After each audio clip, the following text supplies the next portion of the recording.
150,000 a year when I met him, and 12 months later he was doing like 150,000 a month. Wow. My goal when I started this was help 100 people meet millionaire status, and we're almost a quarter of the way there. I don't want to coach somebody to go from 10 million to 20 million dollars. To me, the excitement is the beginning, the build out. I want to that first $1 million. That's where I get excited, man. Build this new company. My wife used to get mad at me all the time because I'd build a company and it really start getting profitable, and you can see the profit curve starting to grow, and I sell it. She goes, I was like, I figured it out. It's working now, And it's like, I was like, I get bored with the company once it was working. You So like the puzzle. yeah, I like the puzzle part. And so she would get mad, and she's like, you finally built the money tree. It's growing, and now it's actually producing fruit, and you give away the money tree. Yeah, I've sold all my businesses now. I've had over 40 companies. I've sold them all now, so I don't have to focus on those anymore. So now I just focus on mentoring. I don't care what you're doing. You already have the skills to be a millionaire. Being a millionaire is not hard. Welcome to the show, Ron, the Millionaire Mentor. It's great to have you. Thank you. I appreciate it. So, just to get us started, how did you get into entrepreneurship? What was your first experience? What drew you to it? How did I get into entrepreneurship? I was working as a prison guard and hated it, and I was working death row and in Texas, and it was miserable. And I had an opportunity to go off on my own. I had met a guy that helped me see the light, so to speak, on buying and selling classic cars, and so um, I quit working at the prison and started buying and selling classic cars. That was my first business that I ever had. Yeah. Nice. And then when did you transition into helping other people grow their businesses? Oh, that's fast forward a long time after that. I mean, I did that when I was 24, had my first business. I didn't start helping and probably, well, I mean, I did the Discovery Channel TV show, Blue Collar Backers. I think that was probably my first time helping people. Um, and then they, because of the response I got from that, I started mentoring giants, and I've been helping people since. Yeah, I've sold all my businesses now. I've had over 40 companies, and I've sold them all now, so I don't have to focus on those anymore. So now I just focus on mentoring. Awesome. Do you help people with what does your usual audience look like? Do they usually have like brick and mortar? Are they like service providers? Or do they have digital online businesses? No, I've done a little bit of everything. So when you have 40 companies, you pretty much have done just a little bit of everything. I've done blue collar, I've done white collar, I've done internet based businesses. Um, yeah, that's not really the problem. The problem is the putting systems in place. So you can do this with any business model. It's just a matter of putting the right systems in place and growing at a good rate. And so. But it really doesn't matter the engine that you use. So what's your vision for your business? What's my vision for my business? I'd like, my goal when I started this was help 100 people meet millionaire status, and we're almost a quarter of the way there. So, um, and when I say $1 million, I'm not talking about $1 million valuation on your company. I'm talking about an actual $1 million in the bank. So, Okay, so that's your mission is to help 100 people and then maybe beyond. The fact that you've helped yeah, 21 we'll already. see how it goes from there. Yeah, Yeah. yeah. I am retired, so I don't want to get crazy with my ideas, but I think that would be fun. Like I said, when I sold my businesses, I moved down here to Southern Colorado, and we bought a ranch down here, and so it's I enjoy my time down here. I enjoy my time with family. I enjoy watching the horses running around out here out the window. I'm looking out the window, so sorry. I enjoy watching the horses out in the fields, and but to keep myself active and keep myself busy with business type stuff, and still enjoying that, still taking time to enjoy that lifestyle. I took up the mentoring, and so I enjoy doing that, but I don't want it to turn into something that's not enjoyable. So I'm trying to just keep it like maybe 100 people. Okay, fair enough. Is there a specific student that stands out that you could share as like a case study, as a story to inspire, our listener, sort of take us from beginning to end of how you help them? I don't know about a specific. Well, yeah, I guess there's been a couple. I mean, it just depends on what you want to do. Probably the youngest student was 17, and that was pretty cool. He came to me with no money. Actually, there's a couple of them. Stan. They all come to me with no money. It seems like. You can repeat this story like three different ways, but a guy came to me one time. A kid came to me one time and said that he wanted to start a landscaping company, and he didn't have any money. And so I told him, I said, well, take your lawnmower and go start cutting grass and save every dollar you got. So he did. And he actually listened and came back to me after the summer and said, okay, I saved up 10,000 bucks. And I said, okay. So I said, now take that 10,000 bucks and go make an offer. Go get an SBA loan and make an offer on the landscaping company in town. And fast forward now, kid's got like 10 employees, and he bought two different landscape companies now, and I think he's getting ready to buy his third one, and he pretty much owns the valley now, the mountain valley that we live in, and he's got one of the largest landscape companies in the valley. So Nice. yeah, that was one of them. Another one was a gym. Helped a guy open up a gym. Same thing. Came to me with no money but an idea and a passion to open up a gym. And he said he needed 150. I think he said at the time. Of course, this has been a couple of years now, so prices might have changed. But I think at the time he told me he needed $150,000 loan to buy all the equipment. And I said, well, why do you need to buy all this equipment? And he told me, he had all the pieces of equipment and he had the whole outline and where everything was be at on the floor. And I said, okay. I said, but why don't you change your mindset a little bit and open up a different type of gym than the traditional gym? He said, well, what do you mean? And I said, well, I said, why don't you open up like a Spartan type gym? And so for like less than 5,000 bucks, we helped him open up a gym. We went down to like the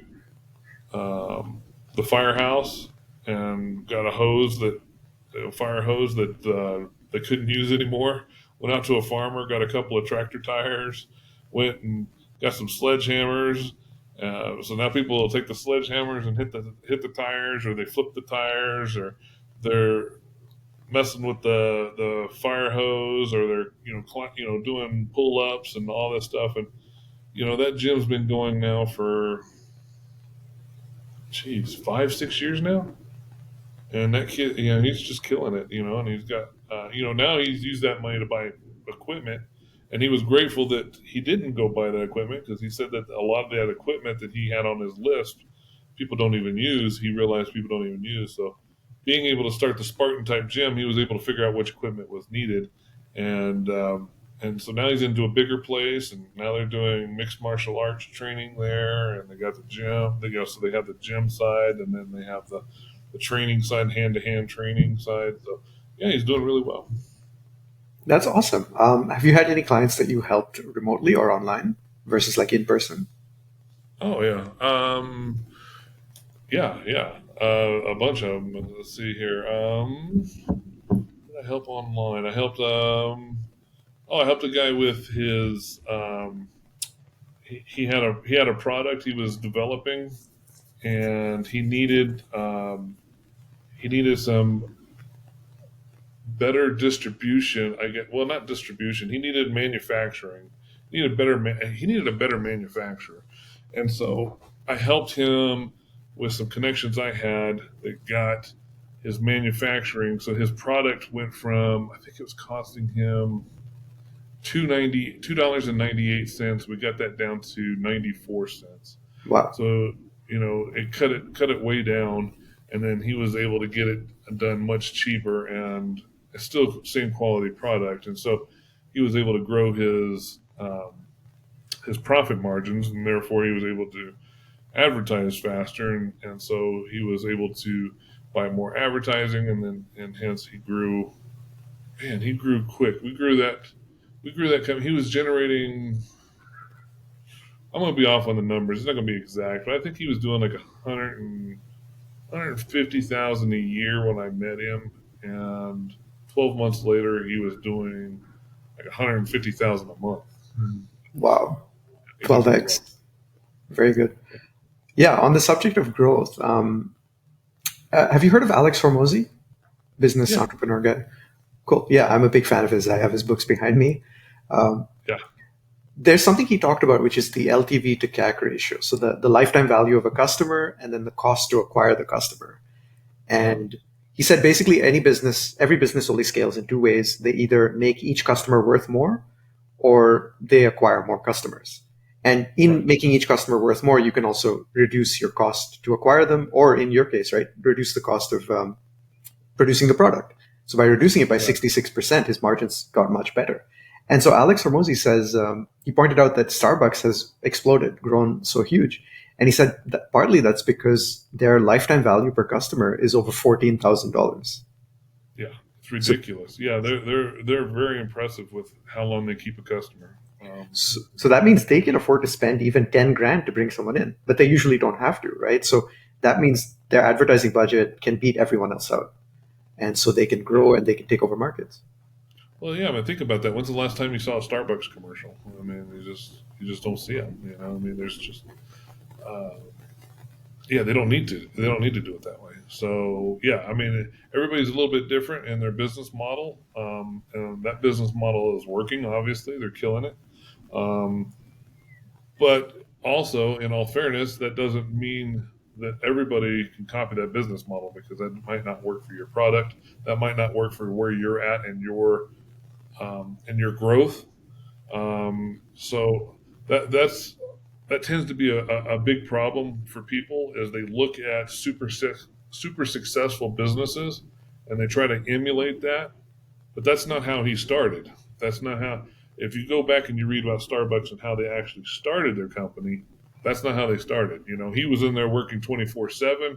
He was he was working his butt off and to grow that company, right? And so people people look at how a company is successful today and try to emulate that when what they really need to do is see how they started and emulate that. Yeah, one example that comes to mind is Amazon, where I think a lot of people are afraid to have like specialize and serve a very specific niche, where Amazon literally only focused on books. Until it could completely dominate the book market, it put, Barnes and Noble and a bunch of other places out of like, competed with them, put them out of business. And then it went into adjacent stuff like CDs and then some more adjacent stuff. So it took a long time for it to become, the everyday store for everything. And I think a Well, do you lot of know people, why? what? Do you understand? I mean, well, I'm sure you understand why, but here's the interesting part: is once he was able to dominate books, he had the blueprint. Yes. Once he understood that, he's like, literally, I got to do this, change a few things, and this blueprint works for CDs. This blueprint works for this. This blueprint works for that. And before you know it, he's like, holy crud, this works for everything, And so he didn't have that realization. I'm just saying that that's literally how it happened, right? I mean, is he created a blueprint, he messed with it with books until he was able to dominate, and then he literally just duplicated that blueprint in every industry. Yeah, my understanding was his big innovation was that he didn't need to store the books himself. He would only ship them out straight from the supplier when someone ordered it. So he had no cost of inventory, no warehousing, and he was able to deliver better prices than bookstores, which had to pay overhead for their store and storage and all of that. Um, Yep. and Peter Thiel in Zero to One, he wrote about how important it is to create a monopoly. It can be as small as you want, but start with a monopoly, make yourself have no competition, and then grow from there. Well, and on all fairness, that's exactly how that that kid has one of the largest landscaping companies. Is he created a monopoly by buying out the competition, right? And Yeah. so literally, it's there's only like two choices now in the valley where there used to be like four or five choices. Now there's only two choices because he bought out most of the competition. Yeah. So, what do you, in all your experience working with entrepreneurs, what do you think are the main mistakes they're making? And then also, it's a two-part question. Also, what are the main pitfalls you see or the things that stop them from taking the first steps that would lead them to success, but they sort of get frozen and then maybe 5, 10 years go by and they're too bogged down with family responsibilities and so on and they never take that journey. Oh, that happens all the time. Yeah, I mean, it happens every day, thousands of times a day. Honestly, probably the biggest one I see all the time is the spouse not being on board. Um, if you've got to convince your wife, you better start convincing her now. I mean, if she's not on board for you taking risks, doing things on the side, things like that, then you guys got to get on the same page, or it's never going to work. I mean, if you don't have the support of your spouse, that's probably the number one killer of dreams right there. I would say. Yeah. Yeah, I think that is one of my life goals or dreams is to have a life partner who is, in every sense of the word, a true partner, Yeah, right? We actually yeah. tackle life together. Well, and the thing is that goes both ways, right? And so you also got to help her with her dreams, right? So if her dream is to, well, here's a good example. Here's something I've honestly probably never said. I don't think I've ever said this in an interview before, but um, when me and my wife first got married, we had the conversation. I was like, "Do you want to stay at home, or do you want to go work, or do you want to have a career?" And her life goal was to be a stay-at-home mom. That's what she wanted to do. She wanted to be a full-time mother, and so we had 8 kids. She's homeschooled them. She's done all that stuff, and she's been able to do that. She's never had to work for pay a day in her life. Since we got married. So, you know, my goal was if I had to have 4 jobs. My thought at the time, I didn't know what an entrepreneur was, but I thought at the time, if I got to have 4 jobs to make this dream happen for her, then that's what it's going to be. And so there was never an option. There was never a thought that she needed to go work for that she needed to go get a job, our entire marriage. Yeah, I have a lot of respect and admiration for those who homeschool their kids because it's very challenging, but I can also see how rewarding it is. Like when I talk to a homeschooled kid, it's just amazing. They will treat everybody around them the same and they're like fearless. They'll just say stuff that would, generally offend people. But I'm not offended because I actually appreciate the candor. And I feel Yeah, like schooling really beats the curiosity out of kids and it beats that integrity out of them. And then they have to relearn it as adults. And some never yeah, do. exactly. Yeah, I mean, schooling. I don't want to get into all that stuff, but it seems like schooling is there to just teach you to work 9 to 5. I mean, think about it. You show up at school, you go to lunch, you go home. You know, the first time I pulled, so we didn't homeschool our oldest kids. They didn't start getting homeschooled until they were like 6th grade, something like that. And before we had decided to start homeschooling. But one of the things we realized was, first of all, one of my sons had gotten in trouble, and I threatened him that if he kept getting in trouble, that I was going to go sit in his class. And he got in trouble again. And so I went and sat in his class. And yes, it was embarrassing for me to sit in the back of the class, but it was eye opening for me. I was like, this is what you guys freaking do all day? What a waste of freaking time. I got pissed. And that happened. And then my daughter came home and at the same time, and she had a note there that they wanted to sign off on these movies they were going to watch in history class. I added it up. It was like 47 hours of movies that they were going to watch. And I was like, so I emailed the teacher, and I'm like, what do you need to do 47 hours of movies in class for? And he's like, well, we teach we teach what really happened in history, and then I show them the movie and let them tell me the difference. I'm like, no, you don't teach nothing. You let them watch the movie, and you sit there and do nothing. Is what you really do. So anyway, it was a combination of those things, and those were all happening at once, and that's when my wife and I, decided to homeschool. And then we put our kids and said, okay, all this stuff has to be done today, and they were done by 10 o'clock in the morning. And I was like, are you telling me you spent all this time at school? You get out at 3:30, and then you have homework all evening, and you literally got it all done by 10 o'clock in the morning. School has become such a waste of time. It is such a waste of time. My kids got so much further ahead doing it at home. So that's our story. But it worked for us. It doesn't work for everybody, but it worked for us. Yeah, I think that's a great. Thank you for sharing that story. I think that's, if anyone's listening, I think you should really look into it and consider it. I know that I just don't trust the regular school system, so I would definitely look into alternatives. And I see it leaking into our jobs and our just general social structure, which is this idea of butt in seat time or even billing hourly, right? So many consultants start a business and then they just bill hourly without even thinking about it, and then they start getting punished for becoming better at their jobs, right? And it makes no sense. Um, and so many bosses just look at their employees, and the employee could get all the work done by 10 a.m. and go home, but they're sitting there until 5 p.m. on Facebook because that's what the boss expects. That's so Exactly. such a It's so waste of human stupid. potential. It's such a stupid problem. I don't understand society sometimes and some of the things that they think and how they think. But yeah, no, it is such a dumb problem. I used to tell my guys all the time. I was like, you get your stuff done at 10 o'clock. By 10 o'clock in the morning, go home. You get paid the same. I don't care.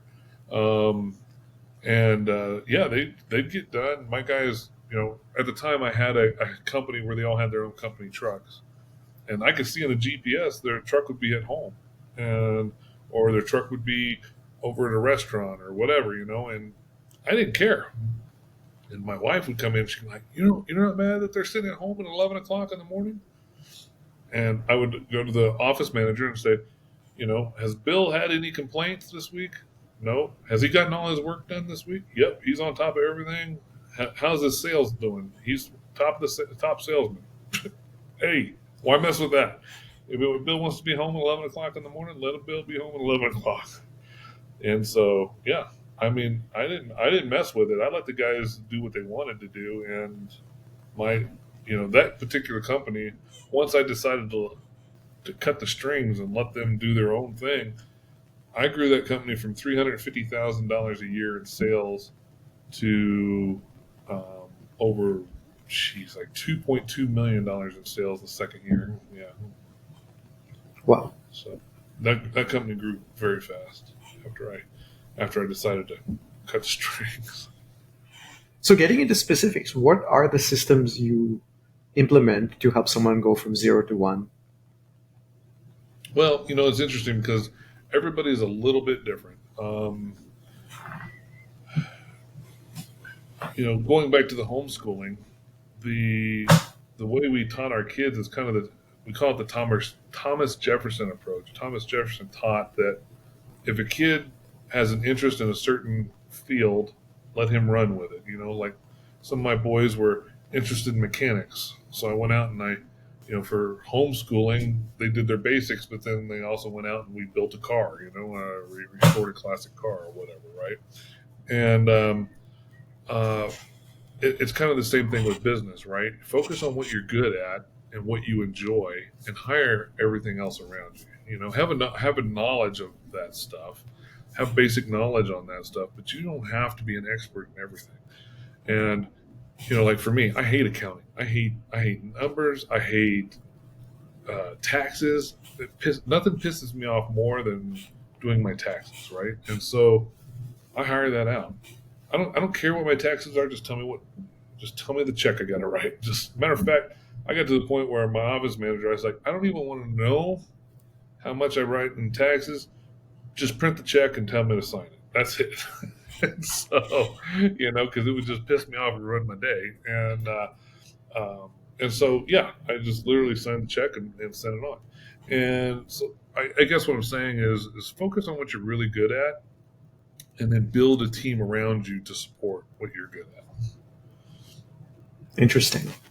Yeah, I can see one of the challenges with being an entrepreneur versus a solopreneur, right? Is as a solopreneur, you can control expenses very easily. Your overhead is relatively low, and you don't have to manage people, which can be very challenging, right? Effective leadership is its entire field.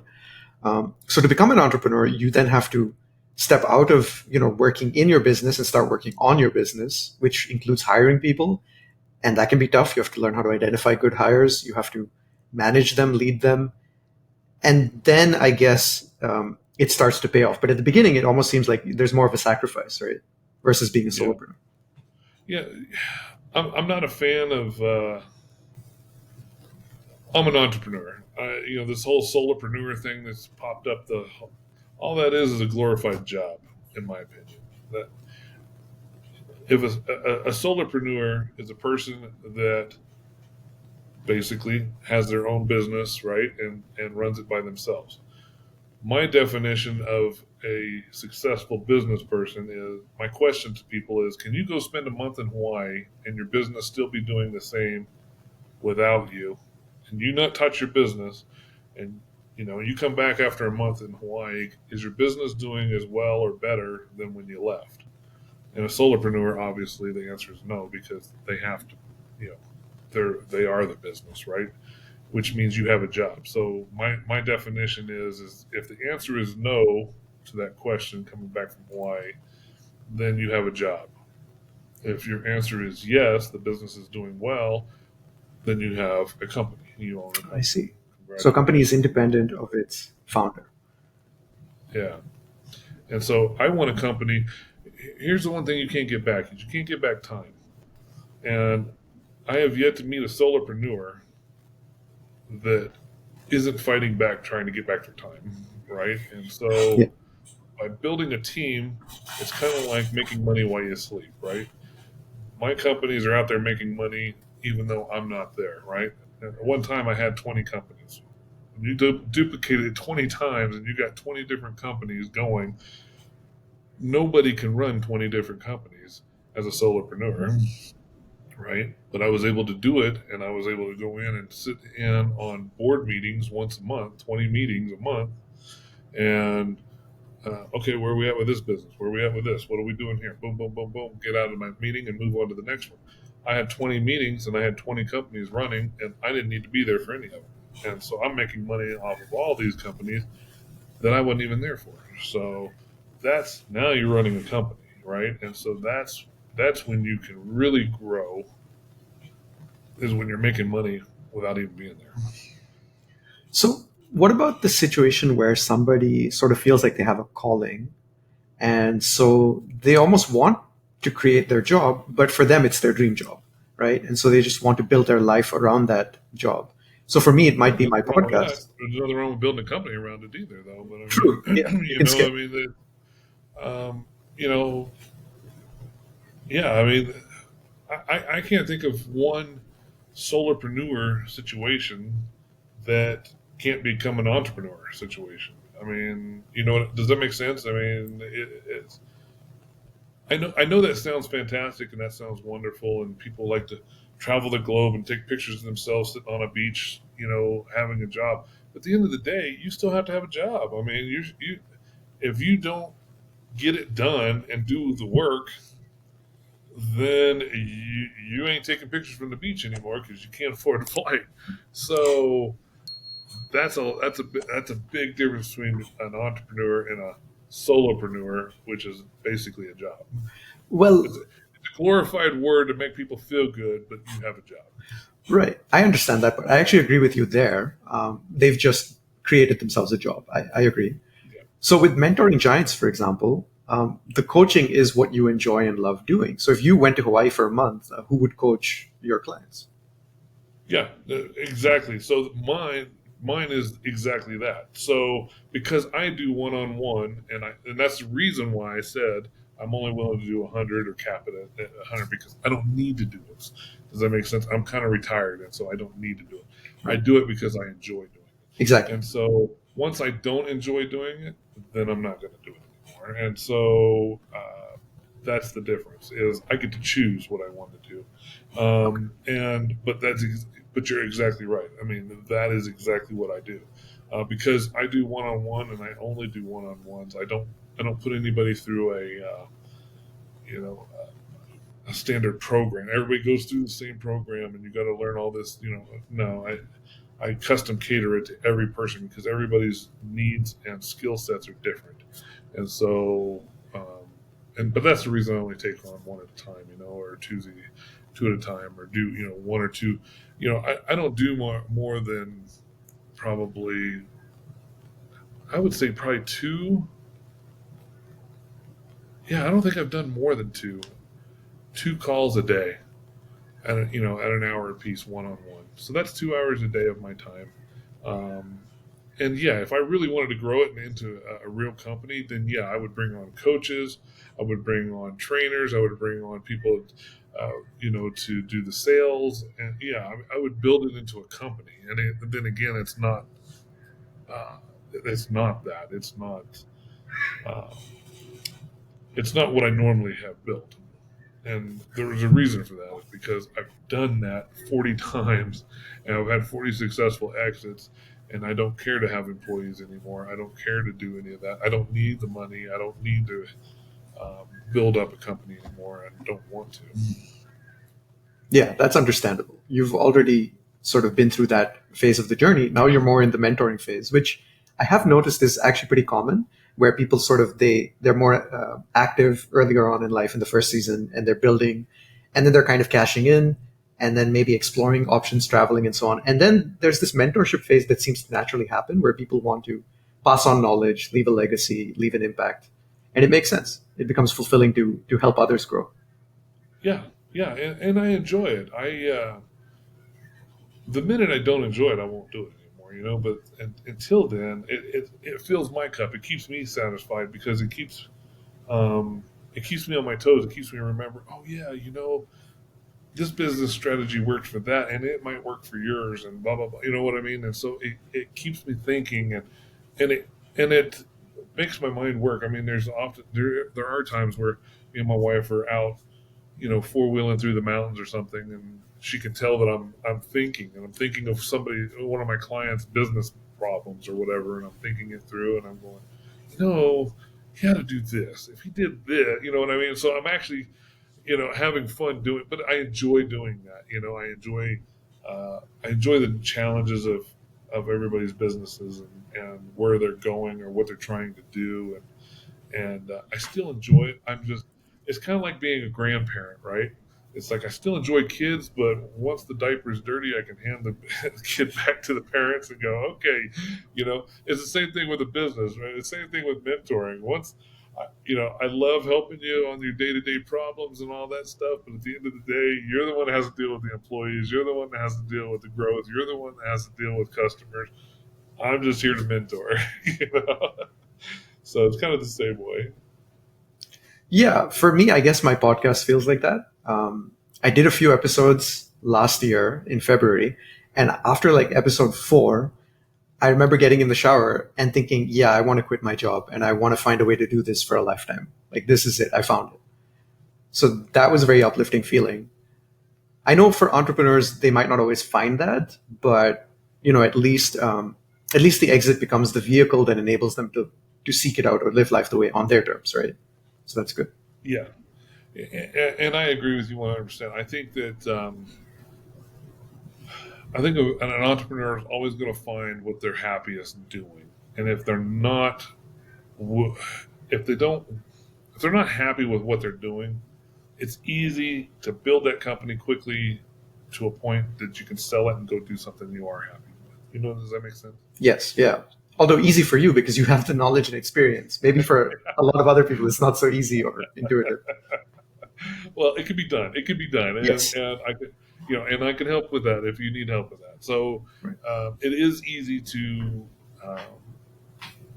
once you understand exit strategies and exiting. Well, let's just say you've got a company that's making $100,000 a year, and then you realize, okay, well, usually on just kind of standard policy, your company's usually worth anywhere between 2 and 3 times earnings, right? So if you're making $100,000 a year, now all of a sudden you got a company that's worth $300,000, maybe $500,000, and it's like, okay, well, if I quickly sold this company and I took that $500,000 and put it into something I really enjoy, and I really want to build, then all of a sudden you're motivated to hurry up and get all your numbers in order and get your paperwork in order and get your business ready to sell so that you can go take that 500,000 and go do something you really want to do.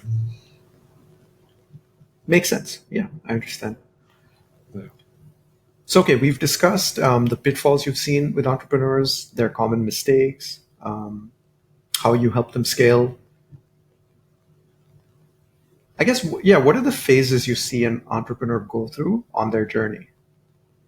What are the phases? Yeah. So let's say you see someone who's aspiring. They haven't started a business yet. Then there's someone who is starting it, but they're doing everything. So now they have to hire and scale. I guess that's something I'm also curious about. How do you pick the right people to hire or work with? Um, that's a good question. So the way I pick people is I ask myself, would this person make a good neighbor? Would I enjoy moving in next door to this person? And that's why people say that we need to be inclusive. We need to be what are the words all these young guys are using nowadays? Diverse. Diverse. That's a bunch of BS, man. I'm telling you, that's the biggest load of crap. You want to be diverse, you let somebody else's business be diverse. You need to build a team that supports you and your ideas and where you're going. I don't need a left fielder out here that doesn't believe in anything that I want, but is on the team because I'm makes me feel good because I'm diverse now. That's a bunch of bull crap. You know, here's a prime example. Look at a football team. Are they diverse? Are they wearing, some of them wearing pink and some of them wearing green and some of them wearing baseball hats and different ones are wearing helmets and some of them have face shields and some of them doesn't have face shields? No, they're all in the same uniform and they're all going in the same direction, right? That's exactly what you need in a business. You need everybody to see the vision. You need everybody to believe in what you're doing and everybody going in the same direction. And if you don't have that and you want diversity, have diversity. But that, to me, that I think that's probably one of the biggest. I don't want to cause any problems here, but I think that's going to be I think that's going to be a problem for somebody. Let's just put it that way. You need people that support your dream, your vision, and where you're going. And I don't need somebody arguing with me every time that we have a meeting just because they want to be diverse. I'm not saying I need yes men in the room all the time. I want people to speak up. That's not what I'm saying. But I am saying that I want people to have the same vision I do, and I want people to have the same goals I do. And so I'll just leave it at that. I don't want to go down that road too far because I get myself in trouble because I speak my mind, and my wife says it usually gets me in trouble. So I'll just leave it at that. But you want your team all moving in step, in synchro, in the same direction. Absolutely. And so I would say, yeah, focus on that. Would this person be a great neighbor? Would I enjoy having dinner with him and his wife on a Friday night with me and my wife? You know what I mean? Does that make sense? Not that I'm going to do that, but would I? And so I think that would be the first way I would pick. So basically, can you enjoy conversation with this person? Do you feel like good around them? Decent. Like they don't give off this sense of like they're. I don't know what to call it, but I know what you mean, right? When I'm around certain people and I'm very uncomfortable, I can feel that, and I wouldn't want to work with them. Yep. And What's probably that? also if there's a mismatch of values, right? Which again, Yep. you wouldn't want neighbors who have completely different values, who are willing to steal or lie. Exactly. If you go to bed at 8 o'clock, I'm not saying that I do, but let's say you go to bed at 8 o'clock, you're not going to hire somebody that parties until 4 o'clock in the morning every night. I mean, Right. that would be a terrible neighbor, right? And so you're not syncing, you know. Yeah. Um, and so I find it funny because there's only one time that I've ever heard of complete opposites really working together and doing really well, and it's the country music group Brooks and Dunn. Some people have heard of them. They're getting old now; they're retired. But Brooks and Dunn, one was exercising all the time and go to bed early. After the concert, he'd just go to bed, and the other one would go out. He, him and his wife, they'd go out dancing after the concert, and they'd party all night long.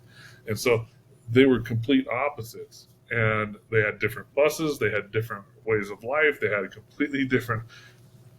Yet they came together and had a great team, right? And so I'm not saying that this works for everybody, but for me, I don't want people that party all night long. I don't want people that are not seeing the vision that I'm seeing and want to take my company in a different direction than I'm trying to take my company, because to me that's just a waste of time. Why am I paying you $100,000 a year to fight me all the way? I mean, that's the stupidest thing I ever heard. So I want to go this way, and I want to build a team to take me this way. So yeah, I would focus on people that you could say, yeah, I could share a meal with these people. Yeah, they could be neighbors.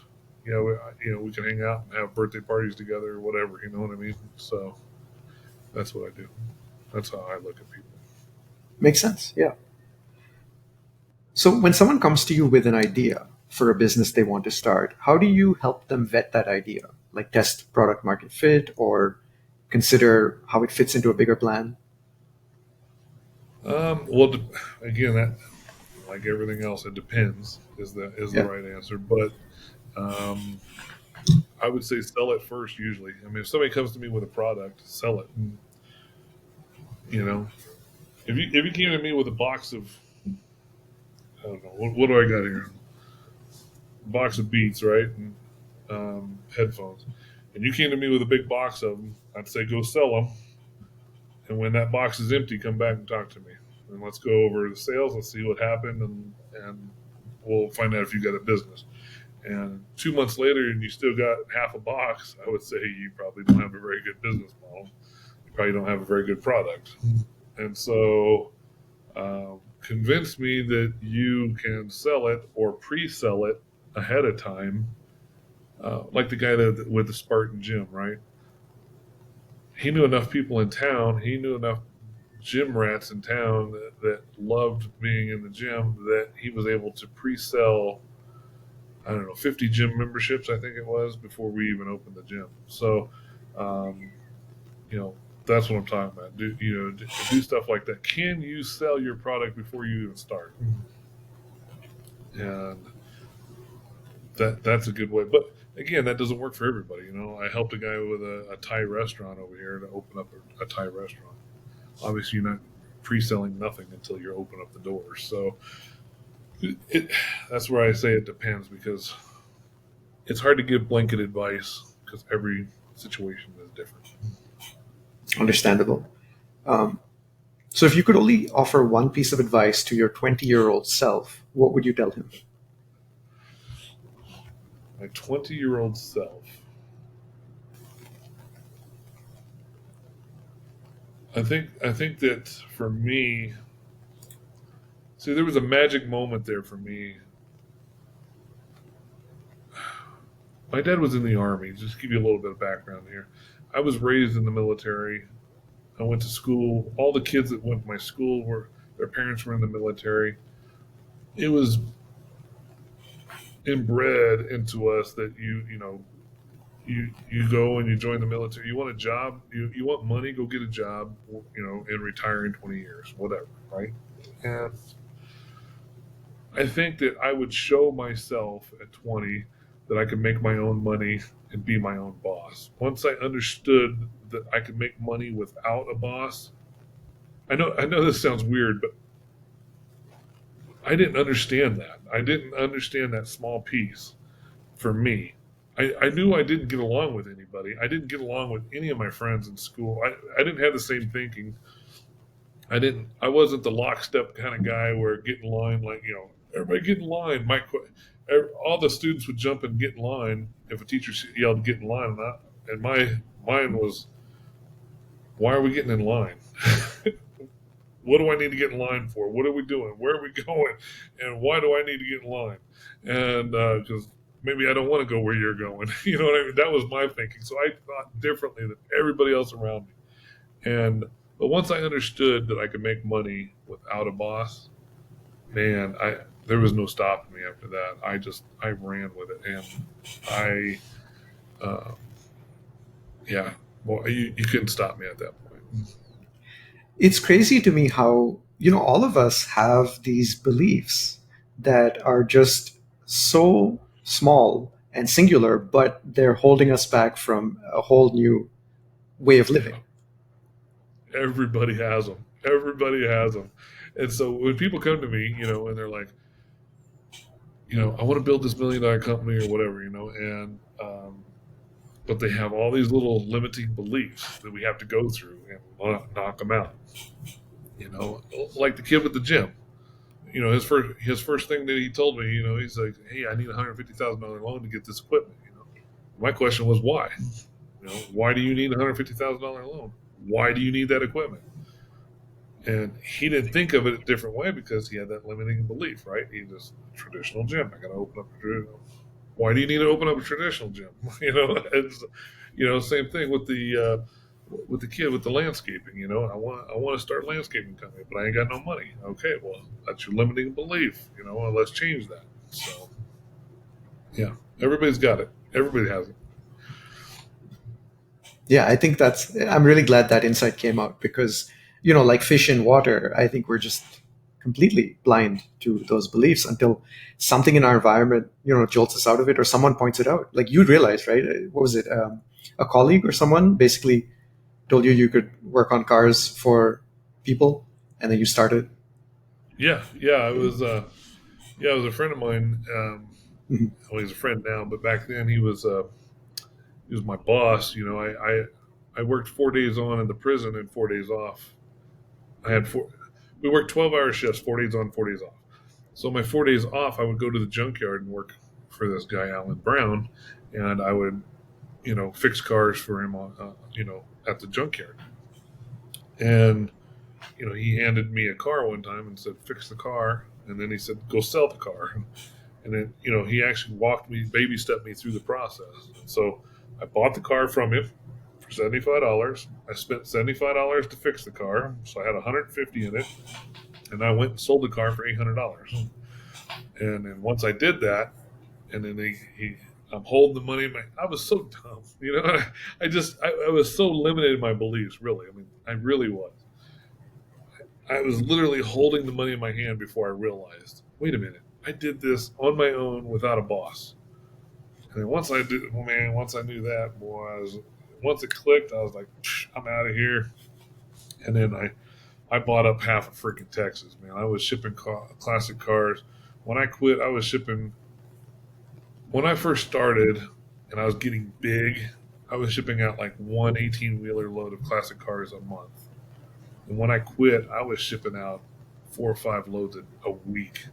And we were shipping to I was shipping cars to Australia, New Zealand, Denmark, all through Europe, all through the United States. I mean, the cars were going all over the world when I got rid of that company when I got done. So yeah, it was a eye opening experience, that's for sure.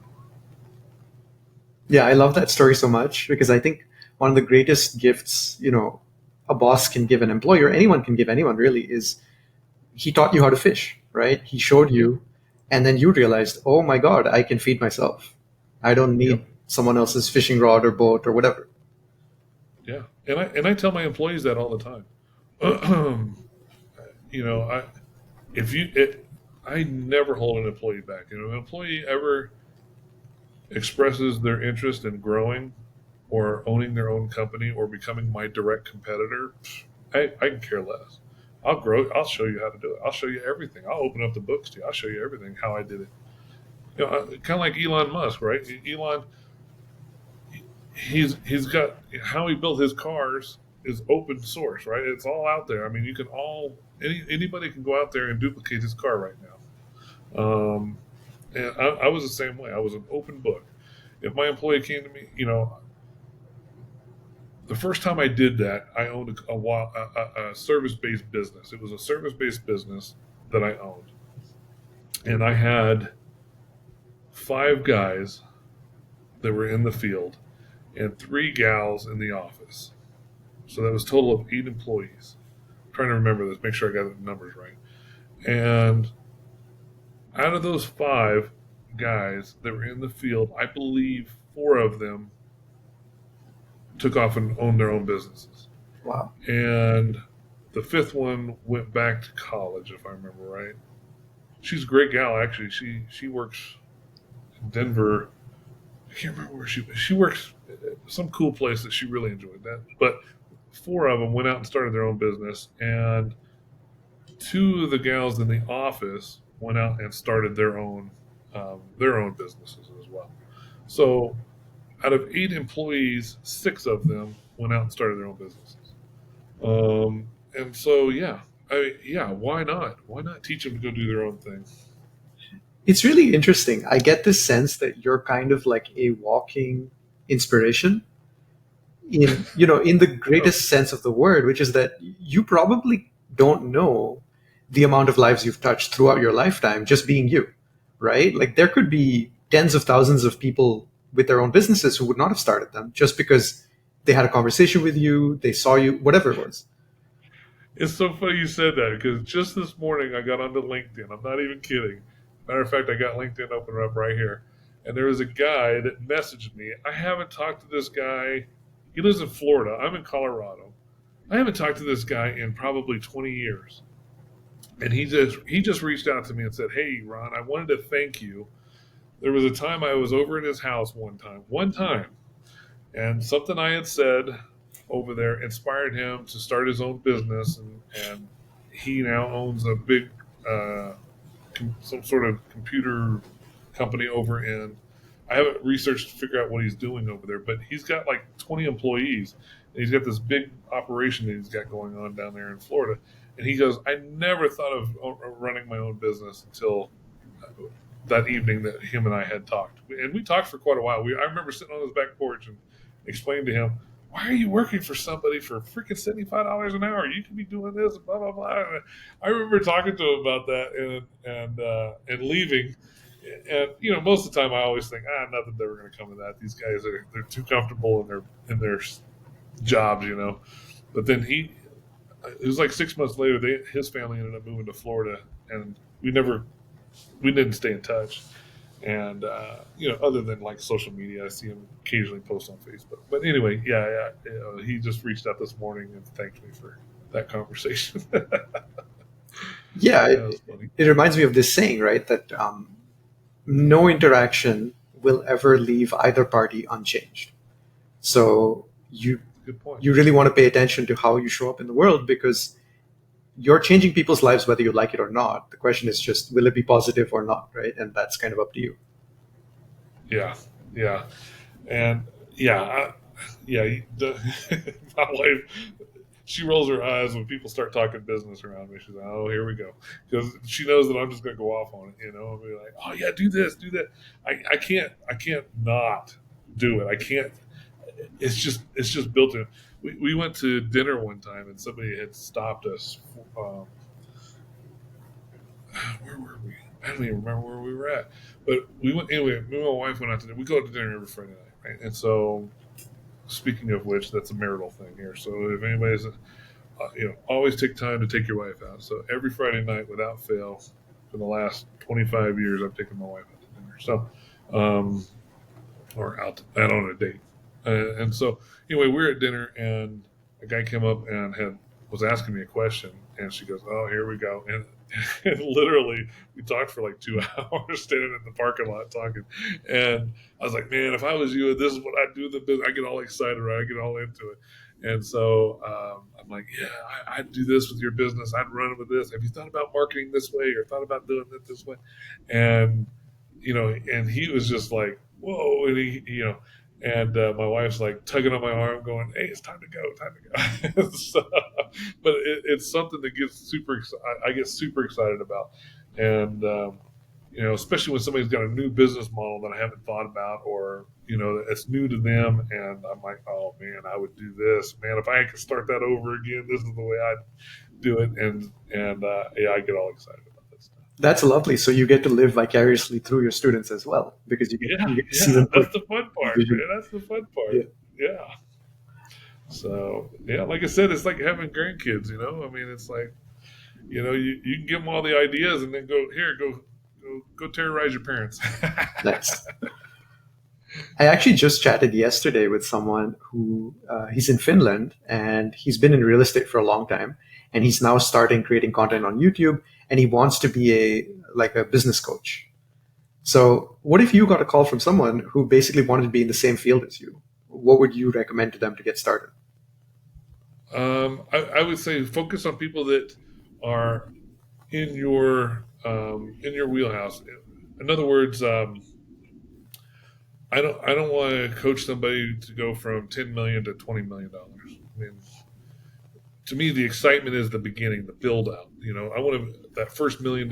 That's where I get excited, man. Build this new company. My wife used to get mad at me all the time because I'd build a company and it really start getting profitable, and you could see the profit curve starting to grow, and I sell it.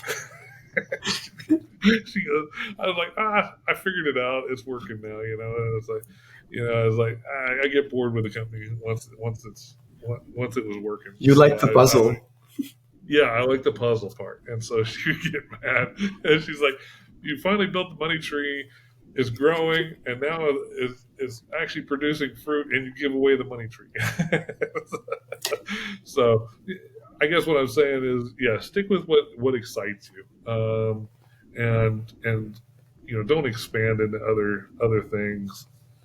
Only focus on that part that excites you, because if not, it becomes a tedious, boring job. Yeah, absolutely. Yeah, he said that he wanted to focus on men who were between maybe like 35 and 50, around his age. And he had been through a divorce, and, he had to start over with his business, and it was a rough thing. So he might help, recently divorced men get back on their feet and grow their business. And he wanted to help people Yeah, go from whatever. basically, yeah, Sorry, yeah, yeah, whatever excites him. I mean, that's exactly what If that is what inspires him, then that's what he should speak about. You know, when I moved down here, like I said, I had sold all my businesses, moved down here, and one thing I never did was real estate. And I said, I'm gonna start with $0, and I'm gonna build up a real estate portfolio. I'm only gonna do it for like a year or two and see what I can do. And we built up like a $5 million real estate portfolio, my wife and I, and I did that in under 2 years. And but once I figured it out, like like I told you before, it was a puzzle, right? And once I figured it out, I was like, oh, this is kind of easy. I kind of got bored with it. So now we just collect rent on all that stuff, and that's nice. But I don't do much real estate anymore, just because it was a little too boring for me. So that's when I started doing mentoring giants more. I enjoyed that more. yeah. I mean, a lot of people would love to know how to take 5 grand and turn it into 2 million in 2 years, or five Oh yeah, million. totally easy, totally easy. Yeah, I'll tell you. I'll tell you right now. I did it. It's super easy. Go find somebody that has a dilapidated house that's empty, right? That probably can't get a loan on it because it's not livable or whatever, right? And then, so I'll tell you one of my first deals. One of my first deals was a house. Let me remember the numbers here. She wanted 40 grand for the house, and nobody had lived in the house for 2 years. And the sign on it, a matter of fact, I had to call her like 10 different times because the sign, you couldn't read the last two numbers. I had to just keep guessing until I got the right person. and that's how long the sign had been on the in the window and how overgrown the yard was. And anyway, the house was not livable. But the house wasn't livable because um, the toilet was removed, the kitchen wasn't functioning, and she wanted 40 grand for the place. And so I told her, I says, I tell you what, let's do a short term loan. I says, give me 60 days. I will pay you out in 60 days. I said, I will give you 10% down. Did I do 10% down? I think I did 10% down. And I said, I'll give you 10%. I'll give you 4 grand, and then I'll pay off the balance in 60 days. And she said, yes. So I gave her the 4 grand, signed the paperwork. I took it down to the county. I registered filed the paperwork so that the actual house was in my name. Then I went to the bank and said, hey, I want to refinance this place. I said, I own it free and I own it. I have a mortgage on it. I owe 36,000 now? Oh, $36,000 on this piece of property. I want to refinance it. And the bank said, well, what do you think it's worth? I said, I don't know, 100,000 maybe. And they said, okay. So they said it's going to be 4 weeks before the appraiser can get there. I said, great. And then I went home and I said, all right, we got 4 weeks. Let's get this place done. So, new toilet, clean up the floors, cut the grass, painted the outside, made it look decent, and appraised for 150. Wow. And I said, well, I just want a loan. I said, just give me 80,000 on it. And so they said, okay. So that's roughly half of the valuation, right? And so I have 50% loan to value on it, which is good. I took the 80,000, paid off the 36, and then paid off my credit card. I had a Home Depot credit card that I put the new toilets on, the new kitchen, all that stuff. Paid off my credit card, and I still had, I don't know, 30 some grand left in my pocket. And I took that 30 grand and I went and bought 2 more houses.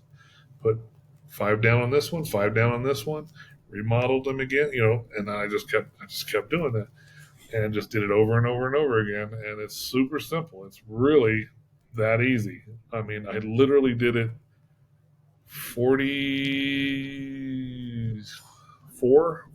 I think I have 44 property, 44 times. I think I did it, and built up a $5 million portfolio. Wow. It was that easy. It's not hard. That's amazing. Yeah. I love that. You just shared the blueprint. Anyone can go do that. There you go. Anybody can do it. Literally, anybody can go do that. You can go do it with no money down too. I mean, I did that one with 4 grand down, but I've done a couple of them. I bought a house down here. That's what this lady lives in California, and she's retired. She's like 70-something years old, and she's like, man, she goes, I don't know what to do with this place. And I went over there and I took pictures of it and I sent them to her. I said, I hate to tell you this, but this place is a wreck. And she goes, well, I was hoping it was worth like 75,000. I was like, I'm sorry, but it's probably worth like 30. And she said, okay. She goes, well, would you give me 30 for it? And I said, well, I'll give you 30 on an owner carry. And she said, okay. No money down, no interest, $30,000. I went in there, I dumped 15 grand in the place, 10 grand. I did 10 grand. No, labor too, yeah, because I don't do that work to myself, so I hire it all out. And so I think I spent 5 grand on labor, 10 grand on supplies, and then I rented it out to it's a commercial building, so I rented it out to a masseuse, and for $850 a month, I think I'm renting it for 5. I did a 5-year lease on it at $850 a month, and I've got $45,000 tied up in that place, and so it's cash flowing $850 a month. So what is that? Let's just do the math on that real quick. It'll pay itself off in like 5 years. Yeah, so $850 a month times 12 equals. I'm making $10,200 a year off of that place. 4 years. Not bad. Yeah. So I'll pay off in 4 years. Yeah. Wow. Not bad. I'm actually surprised the commercial place can rent for $850. That seems very low. Yeah, it was a small building. It was only like 700 square foot. It Ah, was a okay. little building, but yeah, we're a small country town. We're out in the middle of nowhere. Our population's only like 4,500 people, so it's not like a huge place. But yeah, everything cash flows. It's cash flowing. It's working great. So yeah, that's literally how you do it. That's the blueprint. Just go down and just keep repeating it over and over and over again. That's awesome. Yeah, I mean, it's funny. I know the intent of this call wasn't to convince me of anything, but now I'm like super hyped, and I'm like, yeah, after this, I want to sign up for Mentoring Giants, and I want to start my first business. What do you want to do? Well, let's talk about it. Let's talk about it. Sure. Let me show you what I do with a client. Why don't you tell me what you do? What do you want to do? So I had a couple of ideas. So one thing is important is I lost my job recently, and that's kind of what got Okay. my things. I looked at my savings, and I was like, okay, I can live maybe 5 months on this. So can I get a business positive cash flow in 5 months or a service, Yeah, whatever it is? absolutely. Yeah. Absolutely. 100%. Yeah. So I started ideating, okay, how can I help people? What knowledge do I have? I figured service is better than product because I don't have to build anything, prototype and produce. So low startup cost. So I thought, okay, one, maybe I can be an English tutor and maybe I can specialize in helping people with their accents, right? I figure some people are pretty fluent, but their accent gets in the way and people ask them to repeat themselves and they don't like it. So I can learn how to help them with their accent. That was one. The second idea I had was, sorry, one sec. Oh, it was, yeah, since I've been running a podcast for a year and a half, I was like, okay, what if I find businesses who they have a customer base, they have some brand authority, but they want to build more media. So I can help them start a YouTube channel, a podcast, build some authority in the space. And I can basically show them my entire process and all the mistakes I've learned from over the past year and a half. So they can like find guests, they can edit, and I can teach an employee of theirs the entire thing, make a PDF or something that outlines the whole process. And so that it can be something like, let's take you from nothing to a functioning podcast in 2 weeks or 4 weeks. Yeah, like a done for you Done podcast for you system. podcast Okay. system. Yeah. Yeah. Okay. That was another one. Those are your two ideas. Those are my two ideas.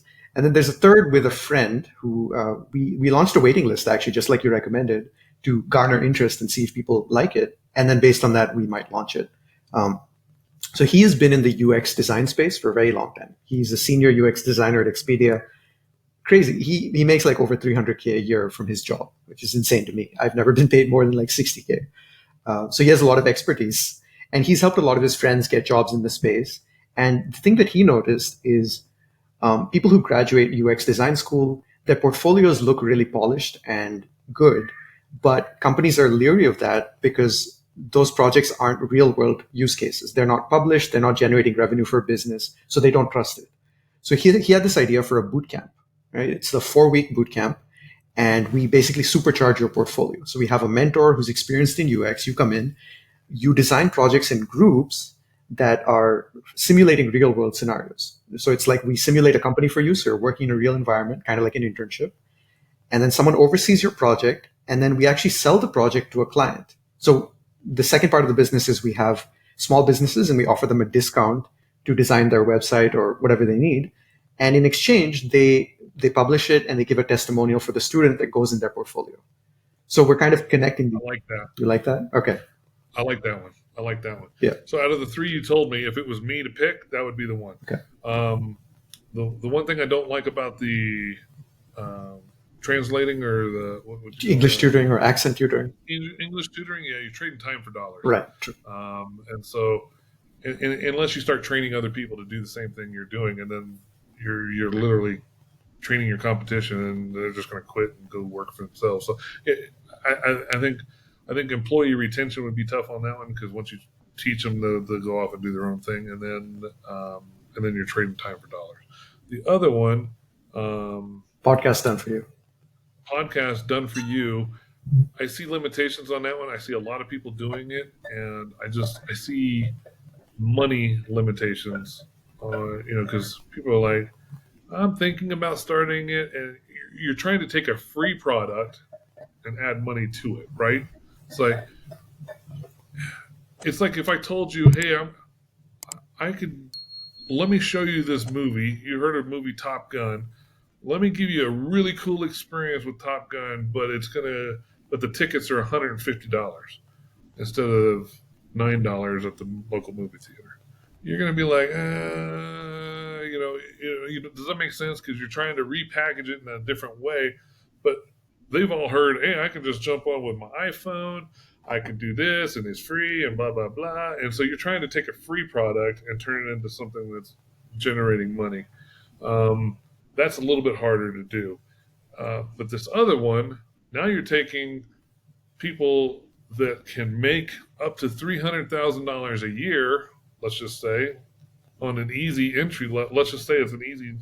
I can get you a $300,000 a year job, but we just need to turn your portfolio into this, this, and this. Okay, so what you want to do is I would start with the lowest hanging fruit, which is people that are already in the field that want to upgrade or get a raise in that field or work for somebody else that give better pay.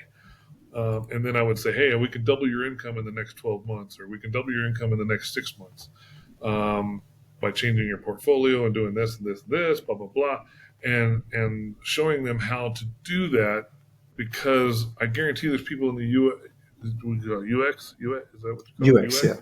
Um, there's people in the UX that are getting underpaid, right? And so you go find those people that are getting $50,000 a year or $60,000 a year and say, hey, man, how would you like to double your income in the next 12 months?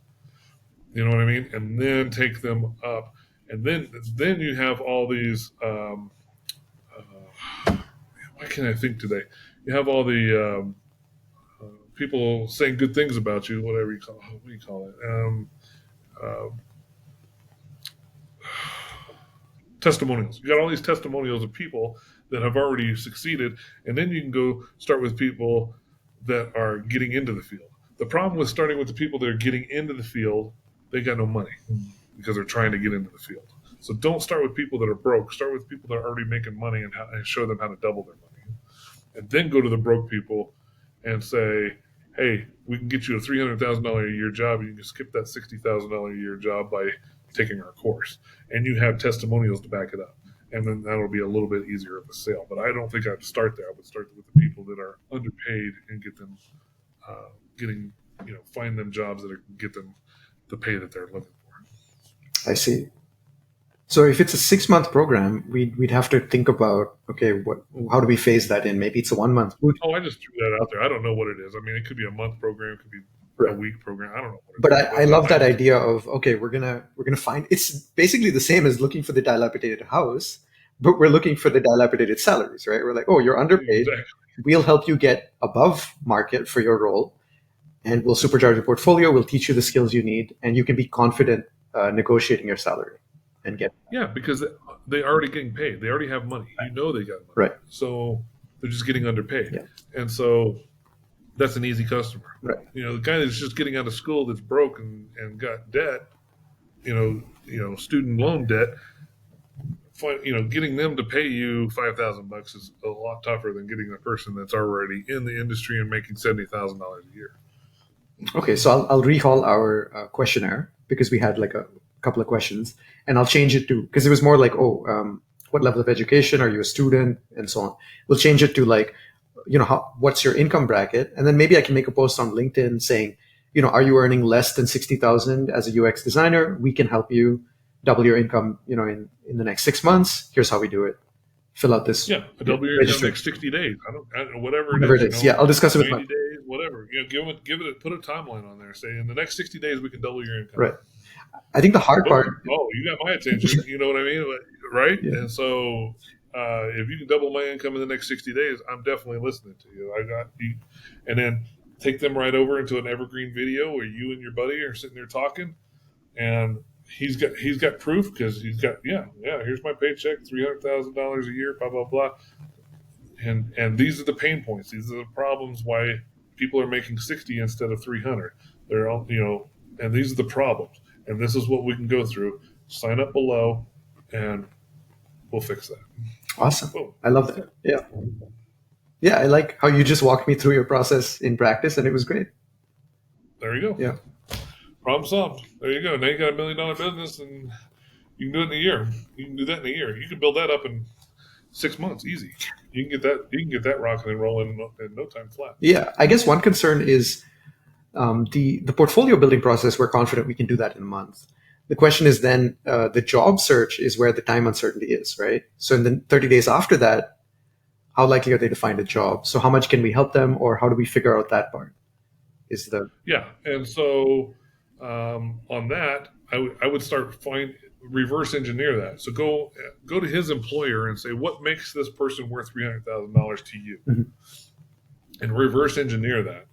And so what I would do is I would find more, and then okay, well, this employer wants to pay $300,000, and he justified the cost. Let's go find more companies like this that are replicatable. And then before you know it, you become the go-to source for guys in this field, right? Because you say, hey, these guys just went through our class. We brought them up to snuff. They're ready for a $300,000 job. And they don't even need to interview them anymore because they're like, oh yeah, they went through these guys' course. They're ready to go, and so we'll hire them. And so you can set it up so that you have that precedence, right? And so that you can have that clout in the industry and say, hey, these guys went through our course. They're ready for a $300,000 job, That's and awesome. Yeah, I and love that idea. let them run with it. Yeah, yeah. These are the top 10 guys that came through our course this last top 10%. Boom, whatever. And however you want to set it up, you can just reverse engineer it. All you got to do is just do it in reverse. So start at the end. All right, the end is a $300,000 a year job. Okay, then let's break that down. How do you get there? What's it worth to them? Understand it from the employee standpoint. Why are you willing to pay this guy $300,000 for this job? Yeah, and I know my friend. And then Yeah, and then give it to these guys. Say, you want that $300,000 job? This is what they said that you need to do. This is why they want it. And boom, boom, boom, boom, and build them up. yeah, that's great. Especially because I know my friend has connections with hiring managers, with UX designers, with leadership at various companies. So he can definitely find out, oh, what makes you value a UX designer to hire them at this rate? And then we take the 60,000 person and make them a 300K or 200K, whatever it is. And we Yeah, probably have maybe, and you can collect money on both ends. To yes, be honest with you, because there's a headhunting service out there, right? And so they can say, hey, man, I can bring you the top talent. You pay them $300,000 a year. You pay me 10%, and you've got a guy that's gold because he's gone through our course. We've already shaped him. He's ready to go. yeah, And now you're getting money from them. You're getting money from the trainee, and you get money on both ends. that's awesome. All right. Thanks, Ron, for being on the show. Yeah, Just to close out here, are there any final thoughts you'd like to share with people? Any final advice? Anything we didn't cover? I think there's the one thing that I would like to share with everybody is I don't care what you're doing. You already have the skills to be a millionaire. Uh, Being a millionaire is not hard. All right. If you're mopping floors, if you are cleaning houses, whatever it is, you already have the skills in place right now to be a millionaire. The only difference, you just might not have all the puzzle pieces in the right spot. And that's what I can help with. So, go to Mentoring Giants, sign up. You get me. I talk to you for 45 minutes. I'll talk you through just like what you and I just talked about your business and how to generate money. And then if we decide we can work together, we'll work together. If not, hey, you got 45 minutes of talk time, and I helped you talk through your business model. So it's a win-win for you. And I think once people realize that they just need to move a couple puzzle pieces around and they can easily get to seven figures, it's not that hard. Once they realize that, they're going to jump on it. Yeah, on that point, there was something I saw Alex Ramosi talk about, which was he was at a presentation and there was a sales closer on the stage. He was trying to close some kind of seminar or course, but he basically, asked an audience member, how much are you making right now? She said 50,000. So he wrote 50,000 on, the canvas. And then he put a 950,000, or sorry, he put a million above it. And then he subtracted the two. And he said, you're paying $950,000 a year in ignorance debt because you don't know how to make $1 million. There you go. I like it. I might steal You should. that. I mean, because what you said is very inspiring that no matter what you're doing, you can make $1 million. You just have to know how to add the systems and turn that into a business. It can be mopping floors. You can make $1 million with that. Oh yeah, I know a lot of clean. There isn't anybody out there. Think about this. If you clean porta potties for a living, I know several porta potty companies where the owner is a millionaire. Right? There isn't an industry out there that doesn't have a millionaire in it. You know, if you're mopping floors, I know cleaning companies that clean all the top offices in town that is $1 million company. If you cut grass and you're 16 years old, I know landscaping companies that are making millions of dollars a year doing the same thing you're doing. And so it's literally just moving a couple of puzzle pieces and building out a company. Brilliant. Thank you, Ron. It's been great having you on. Thanks. I appreciate it, bud. Thanks for having me. Yep. Take care.